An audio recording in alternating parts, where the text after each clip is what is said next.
तो आइए आज की क्लास में हम लोग देखते हैं differential equation exercise 9.4 question number 15 से। अभी तक हम लोग कंप्लीट कर चुके हैं क्वेश्चन नंबर 1 से क्वेश्चन नंबर 14 तक। अब हम लोग देखेंगे 15 इस एक्सरसाइज का।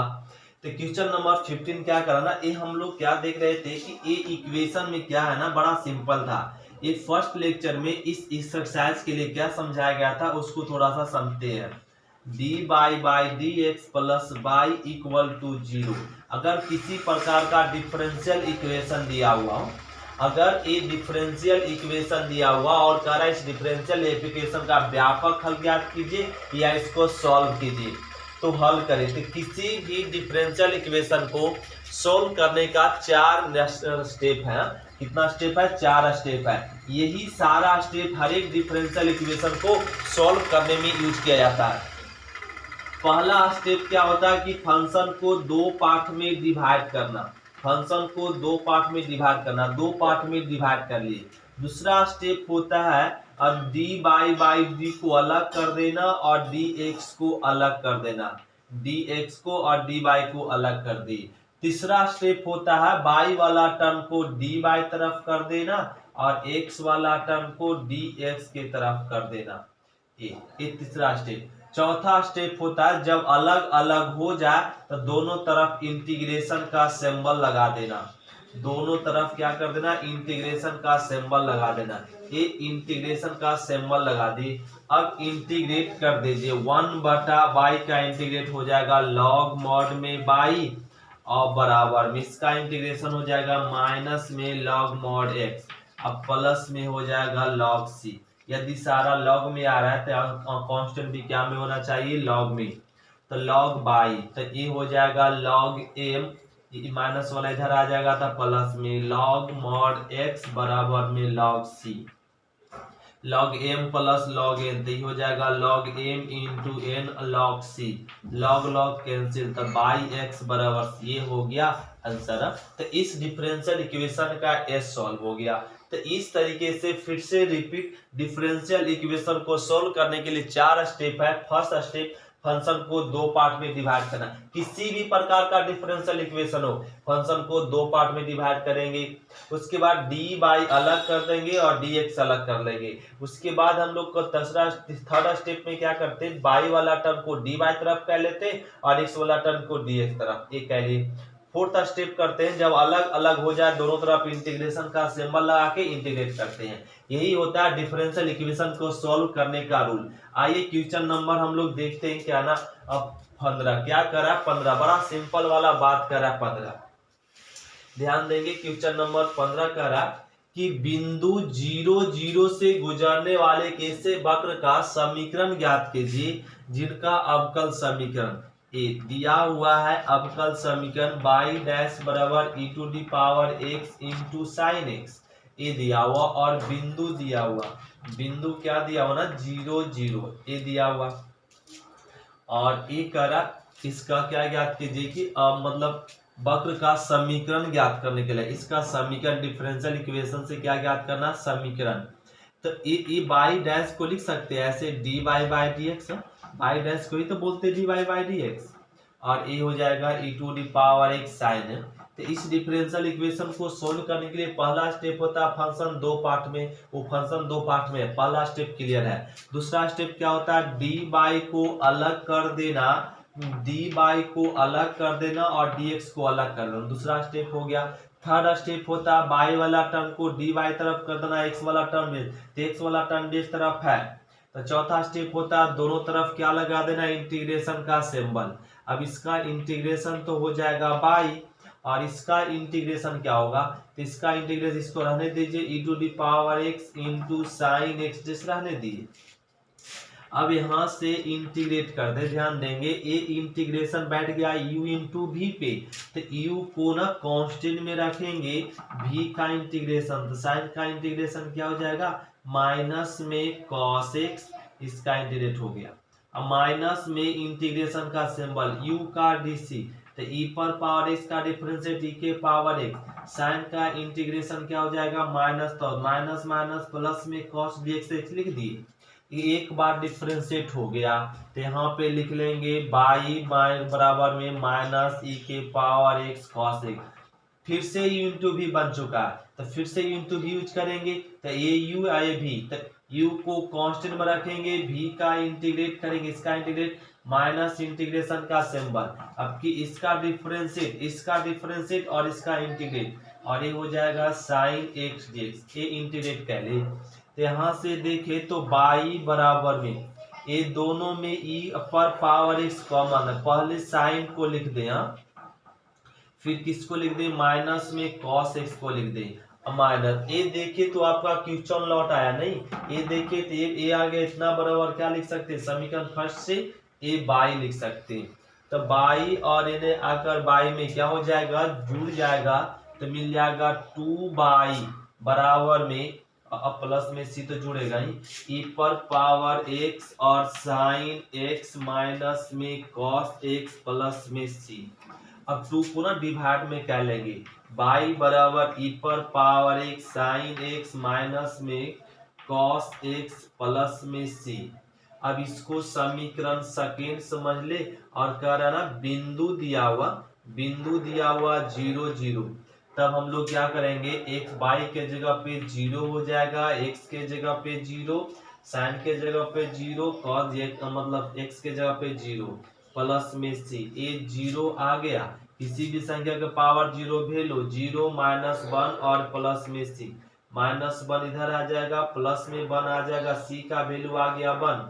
बोल देंगे समीकरण फर्स्ट से, तो ए आ जाएगा बाई बराबर e to the power x by 2 sine x minus में कॉस एक्स प्लस में सी के जगह पे क्या हो जाएगा 1। ये हो गया आंसर।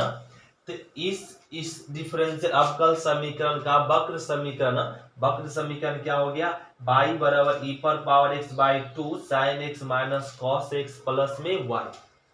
तो क्वेश्चन नंबर हम लोग 15 कह ले। अब हम लोग समझते क्वेश्चन नंबर 16।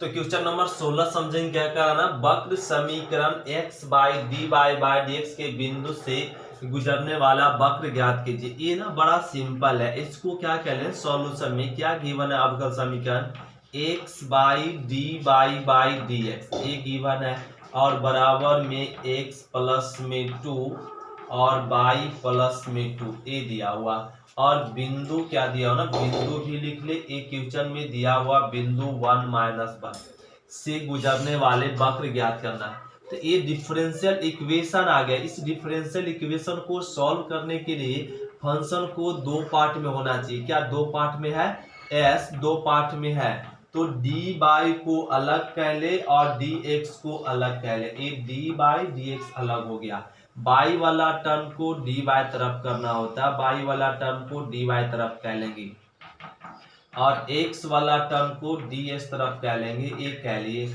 अलग अलग होने के बाद दोनों तरफ क्या इंटीग्रेशन का सिंबल लगाते हैं। इसका इंटीग्रेट करने के लिए नीचे के जैसा ऊपर बनाना पड़ेगा, तो 2 अपने से जोड़ दिए 2 अपने से घटा लिए और ए डी बाई, यहाँ पे क्या हो गया ना एक्स को डिवाइड करना पड़ेगा, तो 2 बाई एक्स डी एक्स एक डिवाइड कर लिए और यहाँ पे भी डिवाइड करेंगे इसको, तो ए बाई प्लस में 2 बाई प्लस में 2 माइनस में 2 बाई प्लस 2 डी बाई, और बराबर में यहाँ कट गया 1 और 2 into 1 by x D x लिख सकते। अब ये तो कट गया, इसका इंटीग्रेशन आ जाएगा बाई और ये 2 कांस्टेंट है नीचे बन गया बाई, तो लॉग मॉड में बाई प्लस में 2, ये सब तो समझते ही हैं। तो इसका इंटीग्रेशन ये आ गया बराबर 1 का इंटीग्रेशन x, 2 रह गया 1 बाई एक्स का इंटीग्रेशन लॉग मॉड में x प्लस में c, ये आ गया। तो ये आंसर हो गया। ये आपका क्या ना ये वक्र समीकरण निकल गया। अब इसको सॉल्व कर सकते हैं और भी सॉल्व कर सकते हैं। क्या लिख सकते हैं यहाँ पे बाई माइनस में n लॉग m समझ सकते, तो क्या हो जाएगा लॉग बाई अब प्लस में 2 के होल स्क्वायर, तो n लॉग m, ये मल्टीप्लीकेशन क्या हो जाएगा ना पावर में, बराबर में क्या ना x। यहाँ भी कर सकते हैं n लॉग m, तो क्या हो जाएगा लॉग m पर पावर में n हो जाएगा, m पर पावर में n और प्लस में क्या ना c, ये लिख सकते। तो यहाँ से मिल जाएगा बाई, इस तरफ ले जाएंगे तो माइनस में x, इधर ले जाएंगे तो प्लस में x, तो लॉग बाई प्लस में 2 के होल स्क्वायर और प्लस में लॉग x स्क्वायर प्लस में c, तो बाई माइनस में x log m plus log n, तो यूज कर ले लॉग m इंटू में n हो जाएगा, m इंटू में n अब प्लस में क्या ना c। अब ये समीकरण इसको बना लीजिए फर्स्ट, और x के जगह पे 0 और y के जगह पे 0 पुट कर लेंगे। ये बिंदु जो दिया हुआ बिंदु क्या ना, बिंदु x बराबर 1 दिया हुआ और y बराबर -1 दिया हुआ, और ये बिंदु को पुट कर लेंगे और सोल्व कर लेंगे। यहाँ पे x बराबर क्या ना, यहाँ पे y बराबर -1 और x बराबर 1 रख लेंगे तो ये आ जाएगा, और यहाँ पे -1 तो क्या मिल जाएगा 1, तो log 1 का वैल्यू 0 प्लस में c -2, c का वैल्यू आ गया 2। अब यहाँ पे क्या ना y माइनस एक्स बराबर में log y प्लस में 2 की whole square into X square, c का वैल्यू पुट कर देंगे क्या -2, ये हो गया आंसर। तो यही हो गया आंसर है। ये तो क्वेश्चन आपका सिंपल था, बस इतना ही समझाना था। बाकी तो हम लोग को क्या ना दोनों तरफ इंटीग्रेशन के लिए और अलग अलग के लिए, और बाकी तो कैलकुलेशन आप लोग का खुद का है। तो ये क्वेश्चन नंबर 16 हम लोग कंप्लीट कर लिए। अब हम लोग समझते हैं क्वेश्चन नंबर 17। तो क्वेश्चन नंबर 17 देखिए, 17 क्या कर रहा है, लैंग्वेज को समझेंगे कि लैंग्वेज के अनुसार क्या कर रहा है, उसी के अनुसार हम लोग बनाएंगे। तो क्या करा 17 नंबर, बिंदु 0-2, बिंदु 0-2 से गुजरने वाले एक ऐसे वक्र का समीकरण ज्ञात कीजिए जिसके किसी बिंदु x y पर स्पर्श रेखा की परवलता और उस बिंदु के y निर्देशांक का गुणनफल उस बिंदु के x निर्देशांक के बराबर है। मतलब सॉल्यूशन में क्या कर रहा है, यहाँ पे मानना पड़ेगा, माना वक्र मान लेते हम लोग, माना वक्र के किसी बिंदु, ये ना मान लेते, माना वक्र के किसी बिंदु x y पर स्पर्श रेखा की परवलता क्या है, dy/dx है। फिर से लैंग्वेज याद करना कह रहे हैं कि कह रहा है ना किसी बिंदु x y पर, मतलब वक्र के किसी बिंदु x y पर स्पर्श रेखा की परवलता। तो मान लिया स्पर्श रेखा की परवलता क्या है, dy/dx। उस बिंदु के y निर्देशांक का गुणनफल, मतलब ये कहा जा रहा है प्रश्न से कि परवलता, ये जो परवलता है dy/dx, यह परवलता मतलब ढाल, यह जो परवलता है, परवलता को हम लोग सिद्ध करते हैं dy/dx से। तो किसी भी स्पर्श रेखा का परवलता को क्या बोलते हैं, dy/dx लिख दिए, मतलब क्या लिख दिए, स्पर्श रेखा की परवलता बोले या ढाल बोले। तो एक ये ना वक्र किसी x y पर स्पर्श रेखा की परवलता क्या हो गया, dy/dx। फिर कहा परवलता और उस बिंदु y निर्देशांक, ये जो बिंदु है y निर्देशांक का गुणनफल, y निर्देशांक के गुणनफल उस बिंदु x निर्देशांक के बराबर है, x निर्देशांक के क्या है, बराबर है, और बराबर है। तब वक्र का समीकरण ज्ञात कीजिए। तो लीजिए, तो वक्र का समीकरण ये आपका आ गया डिफरेंशियल इक्वेशन में y dy और x dx अलग कर दिए। अब y वाला टर्म dy तरफ है, x वाला टर्म इस तरफ है, तो दोनों तरफ क्या ना इंटीग्रेशन का सिंबल यूज कर ले। इसका इंटीग्रेशन हो जाएगा y² 2 x² 2 प्लस में c। तो ये समीकरण फर्स्ट, और करा गुजर रहा है बिंदु ये क्या ना, ये जो वक्र है ये बिंदु 0 और -2 से क्या कर रहा है, गुजर रहा है। तो इसमें रख देंगे क्या ना 2 -2 का स्क्वायर, बाई के जगह बिंदु पुट कर देंगे /2, अब बराबर में 0² 2 प्लस में c, तो क्या हो जाएगा 4/2 बराबर में c, तो आ गया 2 2/c। 2 बराबर सी। तो ये समीकरण फर्स्ट से यूज कर लेंगे। तो ये हो जाएगा वाई स्क्वायर बाई 2 और माइनस में एक्स स्क्वायर बाई 2 बराबर में सी के जगह पे 2। ये हो गया आंसर। तो ये समीकरण का मतलब ये जो विभेदन दिया हुआ था इसका क्या ना हो गया ऐसे वक्र का समीकरण। वक्र का समीकरण क्या हो जाएगा वाई स्क्वायर बाई 2 माइनस में एक्स स्क्वायर बाई 2 बराबर में 2। ये हो गया आंसर। तो ये सिंपल था। क्वेश्चन नंबर हम लोग समझते हैं क्वेश्चन नंबर 18। तो क्वेश्चन नंबर 18 देखेंगे। 18 क्या करा ना समझना पड़ेगा। करा एक वक्र के किसी बिंदु, क्या सॉल्यूशन में दिया हुआ यहाँ पे ध्यान देना पड़ेगा। मान लेते हैं माना वक्र के किसी बिंदु दिया हुआ एक्स बाई स्पर्श रेखा की प्रवणता एक्स बाई पर स्पर्श रेखा की प्रवणता मतलब ढाल। प्रवणता क्या ना डी बाई डी एक्स। ये अपने से मान लिए कि वक्र के किसी बिंदु पर एक्स बाई बिंदु पर स्पर्श रेखा की प्रवणता क्या है डी बाई डी एक्स है। ये स्पर्श रेखा की प्रवणता डी बाई। फिर क्या कर रहा है प्रवणता स्पर्श बिंदु को बिंदु -4 -3 से मिलाने वाली रेखा की प्रवणता। मतलब यहाँ पे स्पर्श बिंदु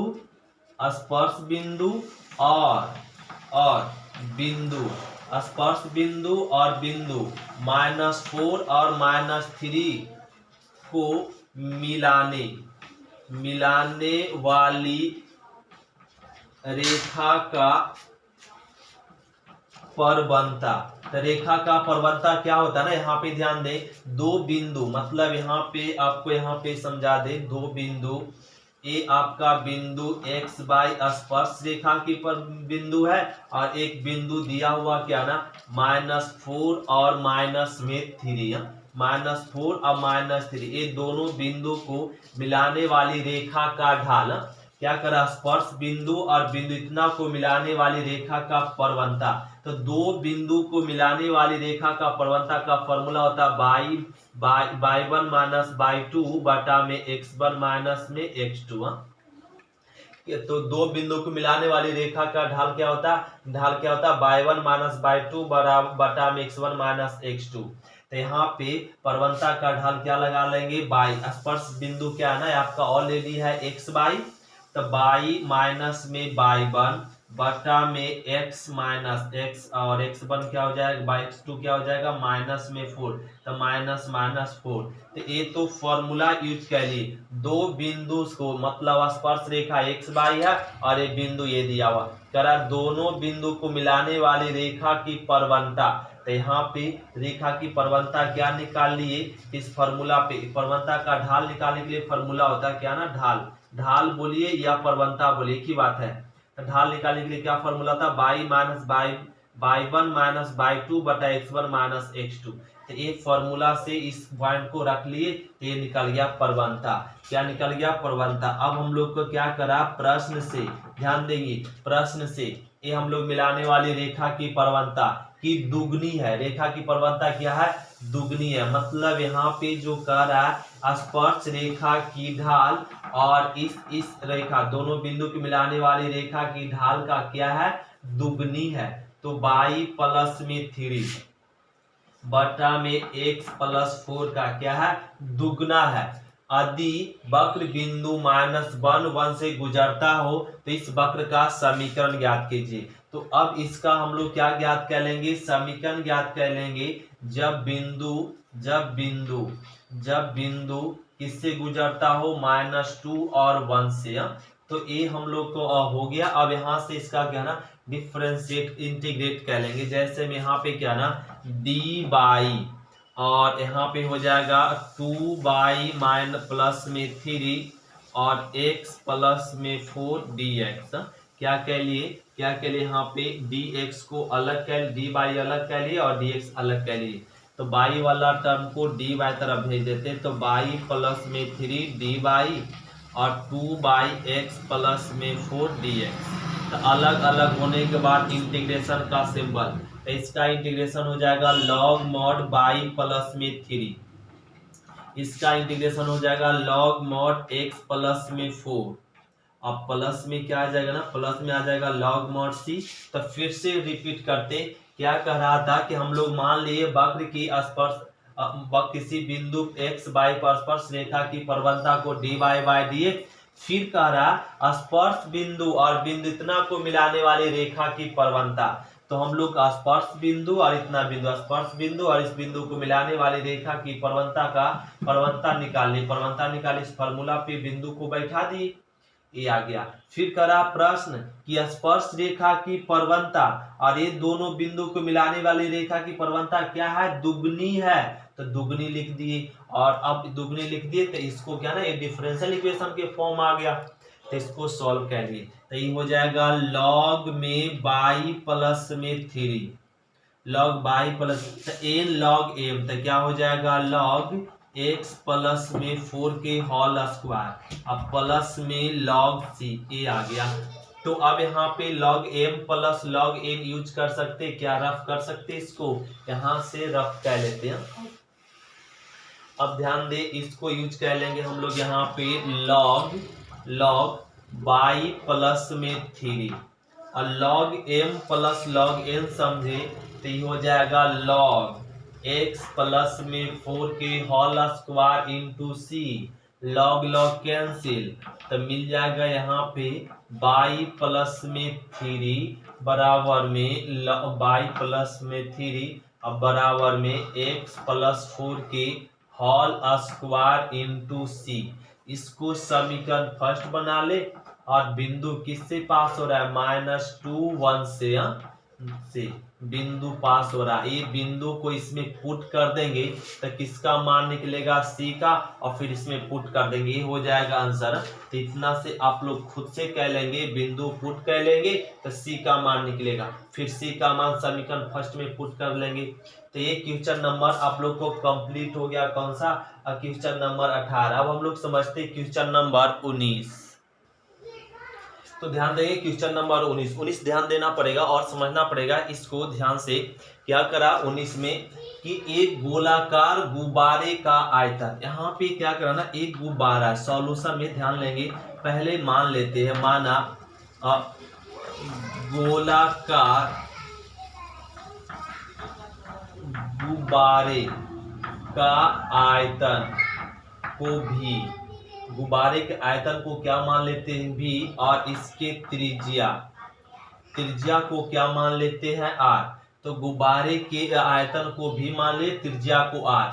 फिर करा जिससे हवा भरकर फुलाया जा रहा है, क्या करके, गुब्बारा को हवा भर के फुलाया जा रहा है, स्थिर गति से बदल रहा है, क्या बदल रहा है, आयतन, स्थिर गति से बदल रहा आयतन, मतलब dv बाई dt, स्थिर गति से बदल रहा है, किस गति से बदल रहा है, स्थिर गति। मान लेते हैं k, जहां k क्या है, कांस्टेंट है, कांस्टेंट क्या है, कांस्टेंट। फिर से रिपीट, क्या करा, गुब्बारे, गोलाकार गुब्बारे का आयतन, तो गुब्बारे के आयतन को मान लिए भी, इससे हवा भर के फुलाया जा रहा है, स्थिर गति से बदल रहा है, मतलब अगर आयतन में परिवर्तन हो रहा है तो क्या लिखेंगे, dv बाई dt, किससे बदल रहा है, स्थिर गति से। तो मान लेते हैं क्या ना, कोई गति तो होगा ना, उस गति को क्या मान लिए, k गति से क्या हो रहा है, बढ़ रहा है, तो इसको लिखेंगे dv बाई dt।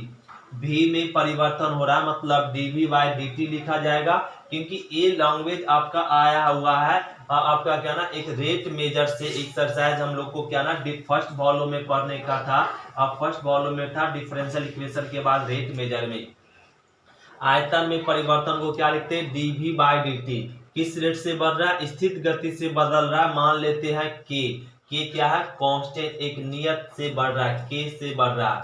यदि आरंभ में इस गुब्बारे की त्रिज्या, तो पहले तो इतना बदल रहा है, तो इसको क्या कह ले, यहाँ पे d, v का, गुब्बारे का, गोलाकार गुब्बारे का आयतन क्या हो जाता, 4/3 पाई r क्यूब बाई dt, गुब्बारा का आयतन का फॉर्मूला लिख दिए और a लिख दिए k, और यहाँ से डिफरेंशिएट कर दीजिए, 4/3 पाई। आर क्यू का डिफरेंशिएट क्या हो जाएगा 3r² और 3r² हो जाएगा और आर का हो जाएगा dr/dt और बराबर में k। तो 3 तो कट गया तो मिल गया 4πr² dr और k dt। ये कह ली dr अलग कर लिया और dt अलग कर दे। फिर से इसको कांस्टेंट था ये रह गया आर क्यू का 3r²। फिर r का डिफरेंशिएट कह लिए dr/dt ये बना लिए। तो dr को अलग कर दिए और dt को अलग कर दिए। dr dt अलग करने के बाद अब हम लोग दोनों तरफ 4πr² dr बराबर में k dt दोनों तरफ इंटीग्रेशन का सिंबल लगा लेते। तो 4 पाई रह गया r² का इंटीग्रेशन r³/3 k का इंटीग्रेशन k इंटू हो जाएगा t प्लस में c। समीकरण फर्स्ट बना ले। यहाँ तक कंप्लीट है। फिर करा यदि गुब्बारे में इस आरंभ में इस गुब्बारे की त्रिज्या 3 इकाई हो जाता।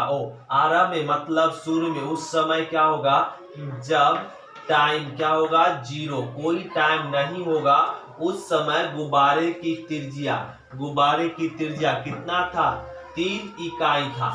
गुब्बारे की त्रिज्या क्या था 3 इकाई था। अब इसमें पुट कर दीजिए 4 पाई और 3q/3 बराबर में के टाइम तो 0 उस समय था अब प्लस में c और एक कट गया यहाँ पे 3 3 9 चौका 36 पाई और ये तो 0c तो c का वैल्यू आ गया 36 पाई।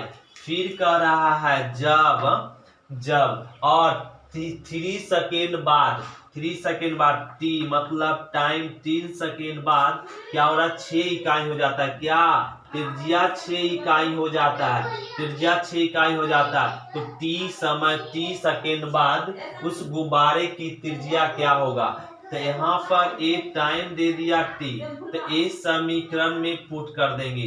तो ये 4 पाई 6 के क्यू/3 और बाई 3 आ जाएगा बराबर में k।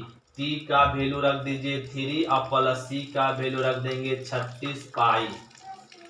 ये रख दिए किसमें समीकरण किसमें रख दिए फर्स्ट से रख दिए। फर्स्ट से यहाँ भी समीकरण फर्स्ट इसको मिटा ही देते और एक फर्स्ट में रख दिए। तो यहाँ पे क्या लिख सकते 4 पाई 36 को लिख सकते हैं। 6 को 2 बार गुना करेंगे तो 6 छक 36 और गुने 6/3 ऐसे लिख सकते और बराबर में क्या आ जाएगा ना 3 तो ये आ जाएगा 3k और प्लस में यहाँ पर 36 और पाई आ जाएगा 36 पाई और इसको कर देते यहाँ पे 2 गुना तो ये 4 पाई माइनस 36 दूनी 72 आ जाएगा बराबर में 3k अब प्लस में 36 पाई ये आ गया। अब यहाँ से इसको क्या कह लेते ना रफ कह लेते। क्या रफ कर सकते इसको रफ कह लेते तभी तो बता पाएंगे। अब यहाँ पे देखिए इसको गुना करेंगे तो क्या आ जाएगा 228 4 दूनी 8 और 7 चौक 28 और ये आ जाएगा 228 पाई और ये इस प्लस वाला किधर ले आएंगे माइनस में 36 पाई बराबर में 3k। इसको सॉल्व करें तो ये आ जाएगा 252 ये आ जाएगा कितना आ जाएगा 252 पाई बराबर में 3k। तो यहाँ से 252 बटा में 3 पाई और एक कट रहा है। क्या एक कट रहा है ना मतलब एक कट रहा 6 चौका 24 और 4 तिया 12 मतलब 64 पाई बराबर में के का वैल्यू क्या आ गया 8 तिया 24 84 आ जाएगा नहीं 8 तिया 24 84 पाई इक्वल टू के का वैल्यू आ गया। अब क्या कराना समीकरण फर्स्ट से चल देंगे। किससे चल देंगे समीकरण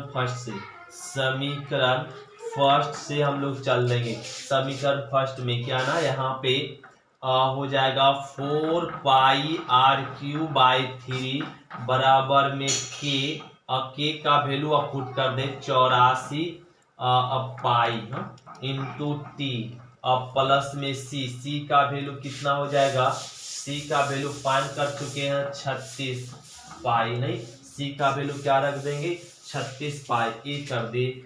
अब इसको लिख सकते यहाँ पे क्या लिख सकते 4 पाई बाई में 3 आर क्यू, और यहाँ से देखे तो कुछ कॉमन मिल रहा है और यहाँ पे 4 पाई कॉमन दिख रहा, नहीं 4 पाई कॉमन दिख रहा है, तो यहाँ पे क्या मिल जाएगा 2 और 80 और प्लस में 9 चौका 36 9, ये आ गया, ये आ जाएगा। और यहाँ से एक कट गया, नहीं ये कट गया तो लिख सकते हैं आर क्यू, 3 को इधर मल्टीप्लीकेशन हो जाएगा तो 3 और 3 दूना 6 9 और 9 चौका 36, ये आ जाएगा ना, यहाँ पे आ जाएगा 9 तिया 27 आ जाएगा ना, ये गुना कर लेंगे और 27 और आर बराबर ये पावर उधर जाएगा तो 63t प्लस में 27 की होल पावर में कितना आ जाएगा 1/3, यही हो गया आंसर। यही तो कहा था t सेकेंड बाद त्रिज्या क्या होगा, t सेकेंड बाद त्रिज्या क्या हो जाएगा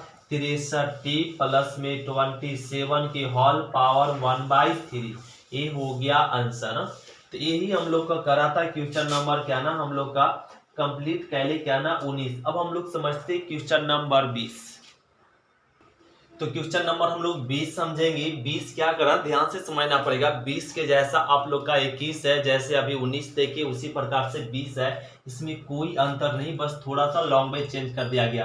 क्या करा ना किसी बैंक में मूलधन की वृद्धि 8% वार्षिक की दर से होती है, वृद्धि हो रहा है, मतलब यहाँ पे सॉल्यूशन में मानना पड़ेगा, क्या मानना पड़ेगा, माना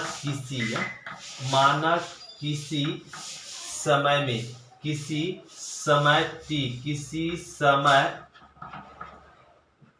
समय टी का मूलधन क्या है ना पी है, क्या है मूलधन पी है। किसी बैंक में मूलधन की वृद्धि 8% वार्षिक 8% हो रहा है। तो यहाँ पे तो पहले तो मान लेते किसी समय में समय टी का मूलधन क्या ना, किसी समय टी का मूलधन समय टी में मूलधन क्या ना, मूलधन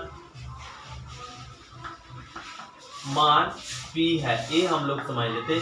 मूलधन मान क्या है पी है। तब करा इसमें वृद्धि, प्रश्न से क्या करा मूलधन की वृद्धि हो रहा, मतलब डीपी बाई dt, मूलधन में परिवर्तन हो रहा है कितना से 8% की दर से क्या हो रहा है 8% से, तो किस परसेंट से 8% की वार्षिक दर से।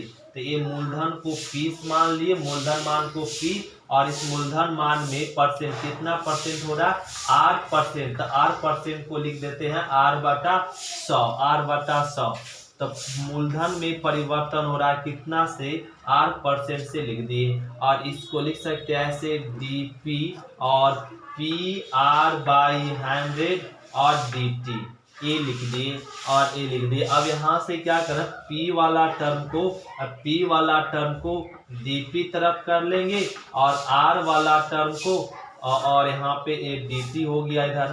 तो अब दोनों तरफ इंटीग्रेशन का सिंबल लगा ले, तो इसका इंटीग्रेशन क्या हो जाएगा log mod में p, और इसका हो जाएगा r/100 इंटू टी, अब प्लस में क्या आ जाएगा c। तो ये हम लोग यहाँ पे क्या के लिए समीकरण प्राप्त के लिए इसको समीकरण फर्स्ट बना लीजिए। फिर क्या करा, यदि 100 रुपया 10 वर्षों में दुगना हो जाता है, 100 रुपया 10 वर्षों में कितना हो जा रहा है दुगना हो रहा है, मतलब क्या ना यहाँ पे जो अब जब समय क्या होगा 0 होगा उस समय मूलधन कितना रुपया रहा होगा 100 रुपया। 10 वर्षों में क्या हो रहा है ना 100 रुपया का दुगना हो रहा है, मतलब स्टार्टिंग में टाइम 0, स्टार्टिंग शुरुआत तो टाइम क्या होगा 0 ही होगा, तो उस समय मूलधन कितना रहा 100 रुपया, उस समय मूलधन कितना 100 रुपया। तो ए वाला इसमें पुट कर देंगे, हो जाएगा log में 100 और बराबर में r बाई 100 और t का वैल्यू 0 प्लस में c। तो यहाँ पे मिल गया log में 100 बराबर c का वैल्यू फाइंड हो गया। फिर कह रहा जब 10 साल बाद मतलब t का वैल्यू 10 साल बाद मूलधन कितना हो जाता है, दुगना हो जाता। तो 100 का दुगना क्या 200 हो जाता है उस समय। तो ये ना इसका वैल्यू किस में रख दे, समीकरण फर्स्ट में रख दे। तो ये हो जाएगा log 200 बराबर में r बाई 100 इंटू टी का वैल्यू 10 और प्लस c का वैल्यू हो जाएगा log में 100 नहीं रख सकते, यहाँ से c का वैल्यू रख दे। तो ये हो जाएगा log में 200, ये आ जाएगा इधर तो माइनस में log में 100 और बराबर में ये तो कट गया r बराबर में r बटा 10 ये आ गया। तो यहाँ पर हो जाएगा log a माइनस n तो 200 बटा में 100 बराबर में r बटा 10। ये 2 शून्य कट गया, मिल गया log 2 और ये r बटा 10 log 2 का ना वैल्यू गिवन है, log 2 का वैल्यू गिवन है क्या, log 2 का वैल्यू गिवन है और ये रख देंगे वैल्यू क्या ना 0.6931 बराबर में r बटा में क्या ना 10। तब तिरछा तिरछी गुना कर देंगे तो यहाँ पे 0.6931 इंटू में 10 बराबर में r। तो बराबर में क्या हो जाएगा r, तो यहाँ से क्या आ जाएगा 10 मल्टीप्लीकेशन करेंगे 6.931 बराबर r। तो यहाँ से r का वैल्यू निकल गया 6.931। यही हो गया आंसर। यही तो कह रहा था कि दुगना हो तो r का मान ज्ञात कीजिए। तो r का मान कितना हो जाएगा 6.931। यही हो गया आंसर। तो ये सिंपल था, बस केवल समझना था। क्या समझना था कि हम लोग मान लिए किसी समय में मूलधन का मान क्या होगा p होगा। तो मूलधन का मान p होगा तो फिर करा मूलधन में परिवर्तन हो रहा है। तो मूलधन में पर मतलब p में परिवर्तन क्या लिखेंगे dp बाई dt। कितना से परिवर्तन हो रहा है, तो मूलधन में परिवर्तन हो रहा है r परसेंट की। तो r% की तो लिख देंगे r बटा 100 और यहाँ से dp dt अलग कर लिए और इंटीग्रेट कर लिए तो इक्वेशन बन गया। इस इक्वेशन से हम लोग को टाइम 0 में इस शुरू में उसका मूलधन 100 होता तो 10 वर्षों में उसका मूलधन 200 हो गया। तो इसको फुट करके वैल्यू फाइंड कर लिए क्या r। अब हम लोग समझेंगे क्वेश्चन नंबर 21। ध्यान देते क्वेश्चन नंबर 21। तो क्वेश्चन नंबर हम लोग देखेंगे 21। क्या करा ना, किसी बैंक में मूलधन की वृद्धि 5% वार्षिक दर से क्या रहा दर से होती है। यहाँ पे फिर से वही चीज मान लेंगे, यहाँ पे भी मान लेंगे। माना किसी समय t का मूलधन मान कितना, मूलधन मान हम लोग मान लेते हैं p है, मूलधन मान p है। फिर कह रहा यह मूलधन मान की वृद्धि हो रहा, मूलधन मान की वृद्धि हो रहा मतलब ये प्रश्न से ही बात कर रहे हैं। किससे, प्रश्न से बात कर रहे हैं हम लोग। क्या ना मूलधन में परिवर्तन हो रहा मतलब लिखेंगे dp बाई dt। कितना से परिवर्तन हो रहा 5% की परिवर्तन होता 5 बटा क्या लिख देंगे 100। ये लिख दिए कि परिवर्तन होती है। तब इसको यहाँ तक सॉल्व कर लेते हैं। इसको dp और p को इधर ले आते हैं और 5 बटा 100 और dt को इधर ले आते हैं। अब अलग अलग करने के बाद दोनों तरफ इंटीग्रेशन का सिंबल, तो 1 बटा p का इंटीग्रेशन हो जाएगा log mod p और इसका 5 बाई 100 है मतलब इसका हो जाएगा t है तो t प्लस में c। समीकरण फर्स्ट एक कह लिए। अब क्या करा, इस बैंक में 1000 रुपया जमा कराए जाते हैं। कितना 1000 रुपये जमा करते हैं जब उसमें कोई टाइम नहीं, शुरुआत में जब बैंक आपका क्या ना मूलधन कोई देता है ना आपका राशि, उस समय में 1000 रुपया कितना क्या किया जाता जमा कराया। मूलधन मतलब 1000 रुपया, स्टार्टिंग में कितना 1000 रुपया जमा कराए जाते हैं। तो इसमें पुट कर दीजिए तो ये हो जाएगा log 1000 बराबर में यहाँ पे 5 बटा 100 इंटू 0 प्लस में c। तो c का वैल्यू यहाँ से फाइंड हो गया log में कितना 1000 रुपया। c का वैल्यू फाइंड हो गया क्या ना 1000 रुपया। अब यहाँ पे ध्यान देंगे ये हो गया। फिर कह रहा कि ज्ञात कीजिए कि 10 वर्ष बाद, 10 वर्ष बाद, अब कह रहा है जब समय कितना हो जाए, 10 वर्ष हो जाए, यह राशि कितनी हो जाएगी, मतलब P का वैल्यू कितना हो जाएगा, ये P ही बोल रहा, मूलधन कितना हो जाएगा। तो सिंपल है, जब 10 साल बाद मूलधन क्या होगा, वाट करा, तो P करा ज्ञात करने के लिए, मतलब मूलधन भाग P ज्ञात कीजिए। इसको ज्ञात करने के लिए फिर से समीकरण फर्स्ट में क्या हो जाएगा, लॉग में P, लॉग में P बराबर में क्या हो जाएगा, यहाँ पे 5/100 और कहा जा रहा 10, और 10 साल बाद, 10 साल बाद, और C का वैल्यू कितना हो जाएगा, लॉग में 1000, ये आ गया। अब यहाँ पे इसको लिख सकते हैं लॉग P बटा लॉग P, और इस इधर ले आएंगे तो माइनस में लॉग कितना हो जाएगा, 1000, ये 0 0 कट गया, और यहाँ पे 5/10 आ गया नहीं, और यहाँ पे तो ये हो जाएगा लॉग 1000 है ना, और ये लॉग ए माइनस लॉग ए न्यूट्रलाइजेशन लॉग, तो P बटा में क्या हो जाएगा 1000, इसको कट कर दिए तो 2, तो 1/2। हम लोग फॉर्मूला पढ़े लॉग m बेस में e है, तो यहाँ पे log x बेस में e और y रहता है, तो x बराबर क्या होता है, e के पावर y, इस फॉर्मूला से तो यहाँ पर P बटा में 1000 बराबर e के पावर में 1/2 हो जाएगा। तो यहाँ पे तो स्पेस बच ही रहा, तो ये लिख देंगे P बटा 100,000 बराबर e के पावर में 1 पॉइंट, मतलब 1/2, 1/2 को अगर भागा देंगे तो 1/2 को भागा देंगे तो क्या आएगा, 0.5 आएगा, 0.5। तो P बटा 100,000, P बराबर 0, e पर पावर 0.5 का वैल्यू दिया हुआ, यहाँ दिया हुआ 1.648, ये दिया हुआ। अब ये P बटा में 1000 है और बराबर 1648, पॉइंट तोड़ेंगे तो क्या आएगा, 000, ये कट गया, तो P बराबर 1648, ये आ गया आंसर। जब 10 साल बाद इसका मूलधन राशि कितना हो जाएगा, 1648 रुपया हो जाएगा, ये हो गया आंसर। तो एक क्वेश्चन नंबर हम लोग 21 कंप्लीट कर लिया। अब हम लोग समझते हैं क्वेश्चन नंबर 22। तो क्वेश्चन नंबर हम लोग देखेंगे 22 क्या करना, ध्यान से समझेंगे।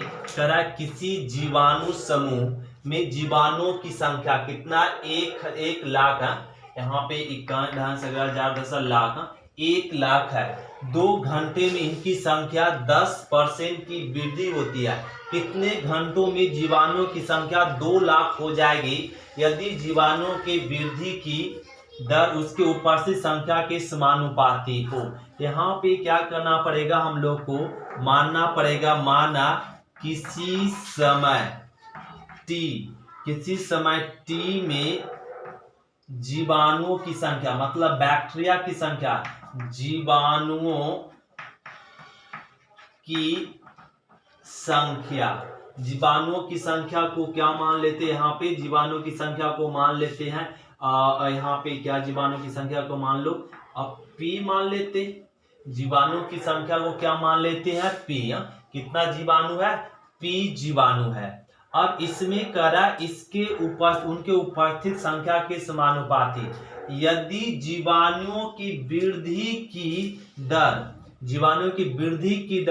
उनके उपस्थित संख्या के समानुपाती हो। तो यहाँ पे क्या करा प्रश्न, इसको यहाँ पे प्रश्न से कर सकते हैं कि जीवाणुओं में वृद्धि हो रहा है, क्या हो रहा है, जीवाणुओं में वृद्धि हो रहा है, किस परसेंट से नहीं, उपस्थित संख्या के समानुपाती से। मतलब यहाँ पे उपस्थित संख्या कितना है, P है, तो ये उपस्थित संख्या के समानुपाती, ये समानुपाती की वृद्धि से क्या हो रहा है, अपरिवर्तित हो रहा है, उपस्थित उनके दर उपस्थित संख्या के समानुपाती वृद्धि, जीवाणु की वृद्धि की दर उसकी उपस्थित संख्या के समानुपाती। तो उपस्थित संख्या कितना है, P, उसके समानुपाती हो रहा है।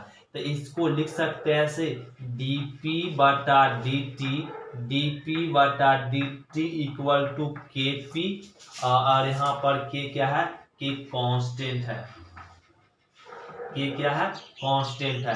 अब यहाँ से लिख सकते हैं dp बटा में p और k dt, ये लिख सकते हैं। अलग अलग हो गया तो इंटीग्रेशन का सिंबल, इसका इंटीग्रेशन हो जाएगा लॉग मॉड में p, और इसका इंटीग्रेशन हो जाएगा k इंटू टी प्लस में c, नहीं ये हो गया।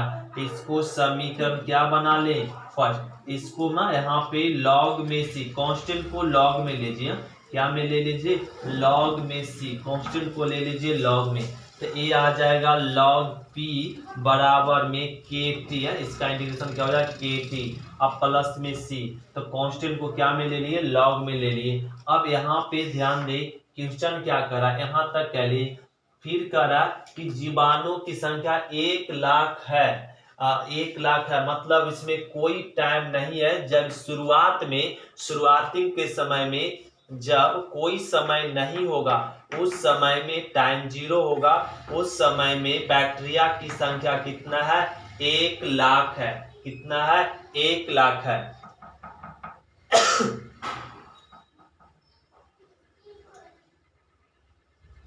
1 लाख है, तो इसमें ना समीकरण फर्स्ट में पुट कर देंगे, तो लॉग में हो जाएगा 1 लाख बराबर में कि टाइम क्या था, 0 था, टाइम क्या था, 0 आपका था, और प्लस में ये हो जाएगा लॉग में c, तो ये आ गया यहाँ पर वैल्यू लॉग यहाँ पर ये आ गया ना, c का वैल्यू लॉग 1 लाख बराबर में लॉग में c, तो ये आ गया लॉग में c। यहाँ तक कंप्लीट हो गया। अब हम लोग चलते हैं, फिर क्या करा 2 घंटे में उसकी संख्या, कितना घंटा में, टाइम आ गया 2 घंटा, जब टाइम उसका कितना हो जाए 2 घंटा, फिर करा उसकी संख्या 10% की वृद्धि हो रही है, मतलब बैक्टीरिया में 10%, कितना था उसके पास, यह भी तो 1 लाख था, नहीं 1 लाख था, उसमें कितना परसेंट वृद्धि हो गया, 10% की वृद्धि हो गई, 10% की वृद्धि हो गया उस बैक्टीरिया में।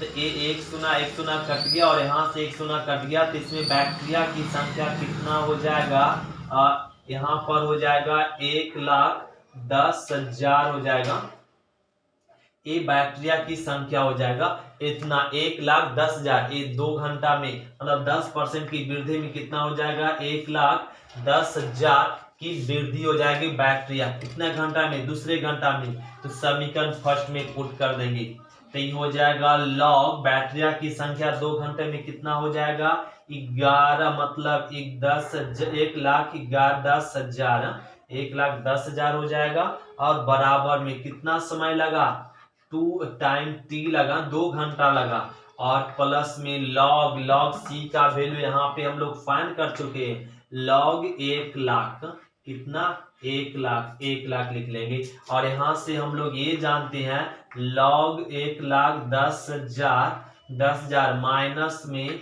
लॉग 1 लाख, लॉग 1 लाख लिख लेंगे, बराबर में क्या आ गया, 2k, बराबर में क्या आ गया, 2k। क्या इसको रफ कर सकते, यहाँ से रफ करना पड़ेगा, ये रफ कर लेते। अब ध्यान देंगे, ये आ गया, अब इसको सॉल्व कर लेते, लॉग m माइनस में लॉग n, तो ये हो जाएगा लॉग, कितना हो जाएगा, 1,10,000 बटा में 1 लाख, ये लिख ले, और बराबर में क्या ना आ गया 2k, तो ये ना यहाँ पे 4 शून्य कट गया, तो ये मिल गया लॉग 11/10, ये मिल गया k का वैल्यू, 2k का वैल्यू, और इसको भी भेज देंगे तो 1/2 log 11/10 equal to 2k, k का वैल्यू आ गया।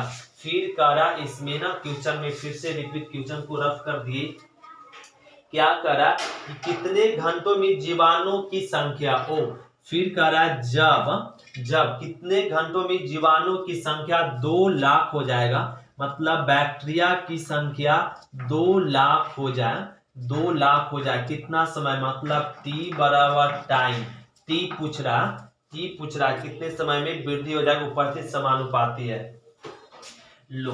तो टी समय में 2 लाख जब बैक्टीरिया हो जाए तो कितना समय में 2 लाख की बैक्टीरिया होगा।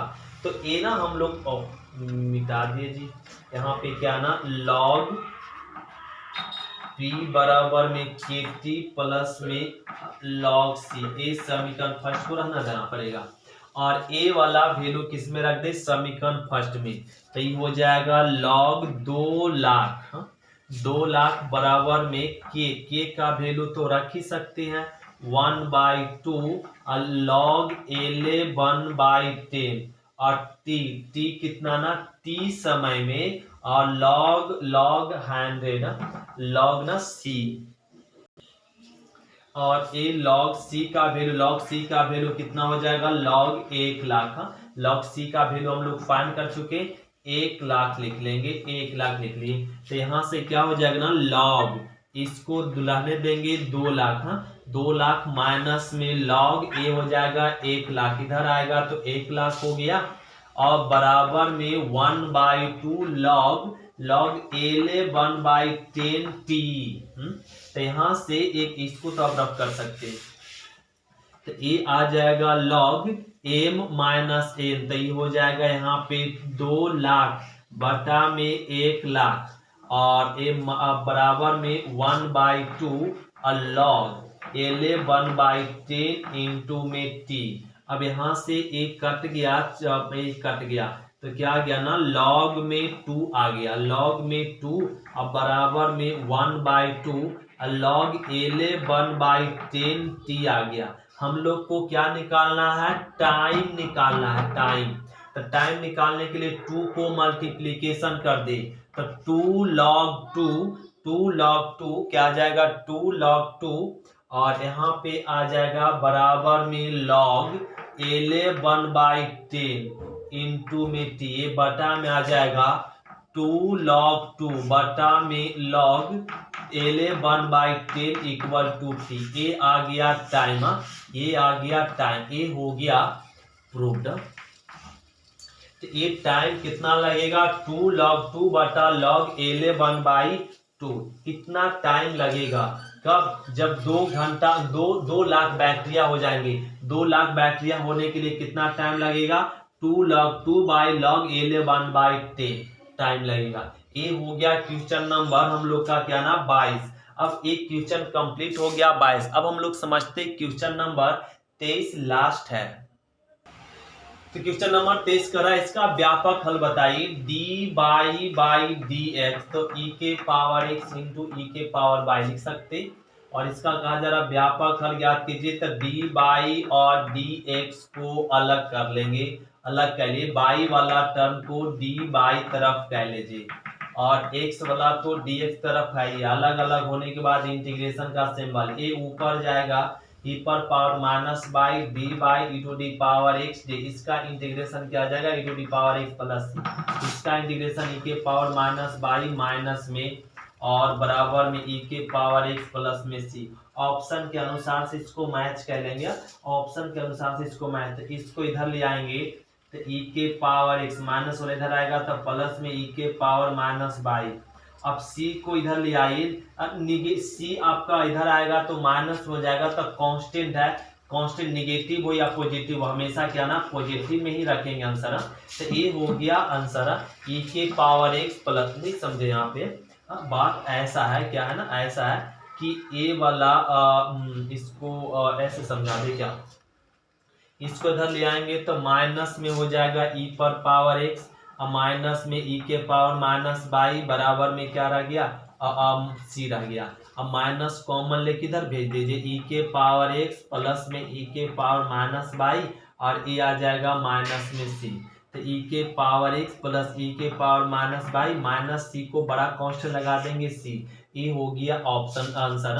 तो कोई ऑप्शन होगा। क्वेश्चन नंबर 23 हम लोग का कंप्लीट हो गया। इस अब ये आपका एक्सरसाइज 9.4 कंप्लीट हुआ। अब हम लोग मिलेंगे अगले एक्सरसाइज में 9.5 में। तो आज की क्लास इतना ही तक, फिर मिलते हैं अगले क्लास में। अगले क्लास में हम लोग को पढ़ने का है होमोजीनियस डिफरेंशियल इक्वेशन, समघातीय अवकल समीकरण, वो हम लोग पढ़ेंगे अगले क्लास में। थैंक यू स्टूडेंट, शुक्रिया। आज की क्लास इतना ही।